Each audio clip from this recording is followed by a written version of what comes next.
Frank couldn't be here today. He testified at our rally last year. And so I'm going to read you his statement. My name is Frank Mitchell. I wish I could be here. I live in Mullica Hill, New Jersey, and I'm the father of 4 vaccine-injured boys, 2 diagnosed with autism, 1 with celiac, and the last with asthma.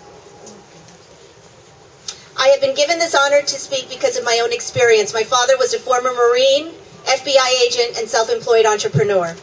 At the age of 75, he was retired and preparing to travel and enjoy life with his wife of 50 years. He was a perfectly healthy and active man. One day he awoke to find a very painful bruise on his forehead. He was diagnosed with shingles, an autoimmune condition. His doctor felt the best way to treat my father was to give him 3 shots in one day: a flu shot, a tetanus shot, and another for the measles virus. Upon his return home, my mother said that he was very disoriented and immediately began showing signs of dementia, not knowing where he was going, nor who he was. He walked around aimlessly. Several months later, Dad was diagnosed with Alzheimer's. My mother and I firmly believe his condition was triggered by the 3 jabs he received on the same day. I also want to list the required vaccines that he received as per the Air Force Joint Instruction 48-110 Army Regulation 40-52. Upon entering basic training, adenovirus types 4 and 7, influenza, measles, meningococcal, mumps, polio, rubella, tetanus, and yellow fever. Routine booster while in the military, influenza, tetanus, diphtheria, yellow fever. While deploying or traveling to high-risk areas, hepatitis A, Japanese B encephalitis, meningococcal, typhoid, yellow fever, high-risk occupational group, hepatitis B, measles, mumps, plague, rabies, varicella, smallpox, and anthrax. Our uniformed military officers and soldiers are getting vaccinated in record numbers, and they're coming down with autoimmune and neurological problems. And our government says that we have no idea why it's happening. We need to look to the vaccines. The last statement I want to read for the parent section is from my friend Christina Liberator.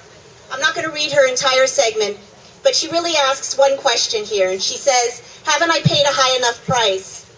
Can't I make the decisions now as to what shots my children should get? Christina had 5 children. She lost her youngest to SIDS. Her 3-month-old son died after receiving 7 vaccines and 5 shots just several weeks after he died, or before he died. Her youngest has autism.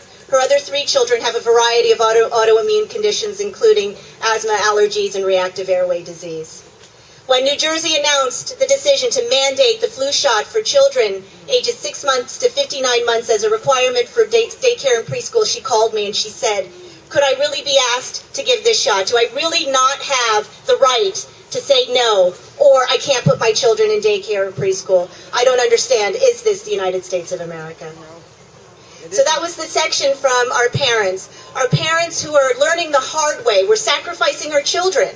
We have to sacrifice usually the oldest, and sometimes it takes a second and a third before we understand what's going on. Parents aren't told that vaccines have risks. Parents aren't told that families are compensated to the tune of $250,000 when their children die of vaccines.